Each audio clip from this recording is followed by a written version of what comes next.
करें स्टार्ट। चक्रवृद्धि ब्याज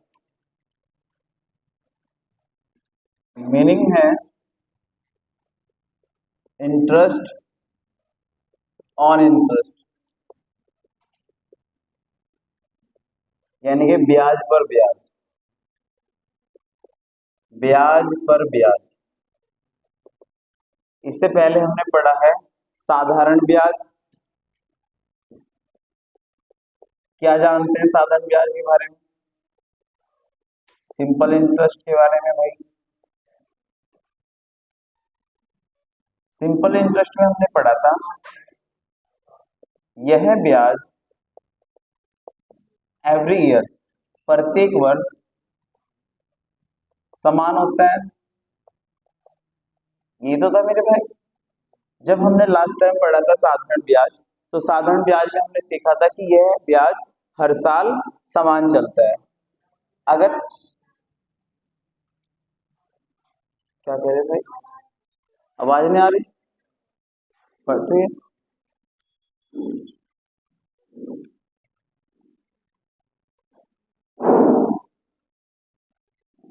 आवाज नहीं आ रही भाई पीछे?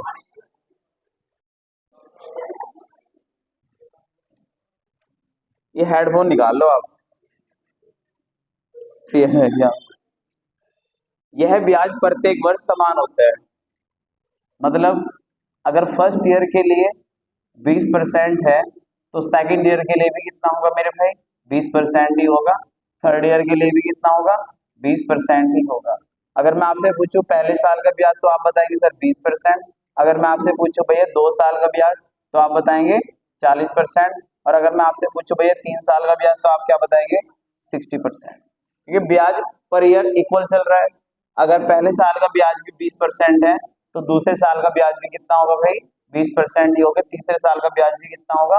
20% होगा। क्योंकि ब्याज में कोई भी परिवर्तन नहीं होता है मेरे भाई, पहले साल भी उतना ब्याज रहता है और दूसरे साल भी। तो साधारण ब्याज का मतलब ये है वह ब्याज जो प्रत्येक ईयर समान चलता है। बट थोड़ा सा चेंज हो जाता है मेरे भाई कंपाउंड इंटरेस्ट में। जब हम कंपाउंड इंटरेस्ट को देखते हैं तो यहाँ पे मैंने बोला कि इसमें क्या लगेगा भाई? ब्याज पे ब्याज लगेगा। एक बात ध्यान रखनी है मेरे भाई, एक बात ध्यान रखनी है फर्स्ट ईयर यानी कि पहले वर्ष के लिए, पहले वर्ष के लिए, पहले वर्ष के लिए, पहले वर्ष के लिए साधारण ब्याज, पहले वर्ष के लिए साधारण ब्याज और चक्रवृद्धि ब्याज, पहले वर्ष के लिए साधारण ब्याज और चक्रवृद्धि ब्याज समान होते हैं, समान होते हैं। पहले वर्ष के लिए साधारण ब्याज चक्रवृद्धि ब्याज बराबर होता है, यानी कि SI is equal to CI। इसका क्या मतलब है? इसका मतलब यह है सर, अगर पहले साल का ब्याज, पहले साल का साधारण ब्याज 20% है तो दूसरे साल का भी पहले साल का भी चक्रवृद्धि ब्याज कितना रहेगा? 20%। पहले साल के लिए साधारण ब्याज चक्रवृद्धि ब्याज बराबर होता है। पहले साल में कोई भी डिफरेंस नहीं होगा। पहले साल का चक्रवृद्धि ब्याज और साधारण ब्याज क्या रहता है? बराबर। ठीक है। फर्स्ट ईयर के लिए सिंपल इंटरेस्ट भी उतना ही रहेगा और कंपाउंड इंटरेस्ट भी उतना ही रहेगा। बट अगर हम दूसरे साल की बात करें तो दूसरे साल साधारण ब्याज कितना होता है? 20%। लेकिन मेरे भाई चक्रवृद्धि ब्याज क्या होता है? ब्याज पे ब्याज। तो जब ये 20% का ब्याज अगले साल जाएगा, जब ये 20% अगले साल जाएगा तो ये 20 तो जाएगा ही जाएगा, लेकिन इस 20 पे मेरे भाई एक 20% का ब्याज और लगेगा। और 20 का 20% कितना होता है मेरे भाई? 4। तो अगले साल का ब्याज कितना हो जाएगा? 20 और 2 कितना हो जाएगा मेरे भाई? 24%। नेक्स्ट ईयर का ब्याज कितना हो जाएगा हमारा? 24%। क्या देखा कि भैया पहले साल तो दोनों का ब्याज बराबर हो रहा है। पहले साल के लिए साधारण ब्याज और चक्रवृद्धि ब्याज बराबर होता है। दूसरे साल के लिए साधारण ब्याज उतना ही रहेगा, लेकिन जब मेरे भाई पहले साल का ब्याज जब दूसरे साल जाएगा चक्रवृद्धि में तो ये 20 तो जाएगा मेरे भाई। इस 20 पे भी एक 20% ब्याज और लग रहा है। तो 20 का 20% कितना होता है? 4। 20 और 4 कितना हो जाएगा? दूसरे साल का ब्याज कितना है? 24%। तो पहले साल का 20, दूसरे साल का 24, टोटल 2 साल का कितना हो गया? 44। टोटल 2 साल का हो गया 44। यहाँ 2 साल का ब्याज कितना बन रहा था?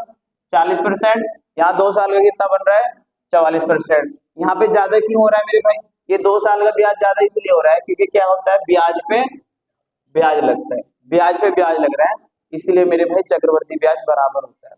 तो मैंने अभी सिर्फ आपको इतनी सी बात बताई, इतना समझाने के लिए बोला कि मेरे भाई एक तो ये बात ध्यान रखनी है कि साधारण ब्याज प्रत्येक वर्ष के लिए समान होता है। दूसरा मैंने आपको बताया कि पहले साल के लिए साधारण ब्याज और चक्रवर्ती ब्याज क्या होंगे, बराबर होंगे।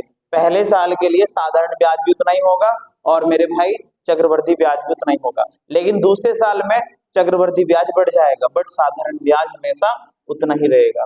समझ में आ गई इतनी बात भाई? बढ़े आगे, नोट करते रहना भाई, आगे बढ़ते हैं।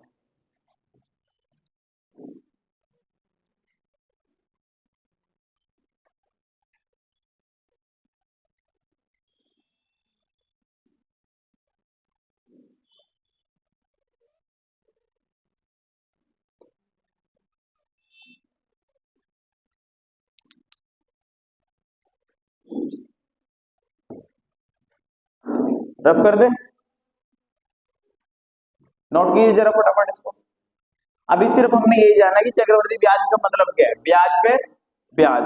साधारण ब्याज प्रत्येक वर्ष के लिए क्या रहेगा, समान, लेकिन चक्रवर्ती ब्याज समान नहीं होता है, सिर्फ और सिर्फ कौन से साल के लिए, पहले साल के लिए। पहले साल के लिए CISI बराबर रहेगा, लेकिन जैसे दूसरे साल में आएंगे तो मेरे भाई इस ब्याज पे एक ब्याज और लगेगा। कितना लग रहा है, 20 का 20% 4, तो 20 और 4 कितना हो गया, दूसरे साल का 24, पहले साल का 20 कितना हो जाएगा, 2 साल का 44, लेकिन यहाँ 2 साल का कितना रहेगा, सिर्फ 40। आगे बढ़ते हैं।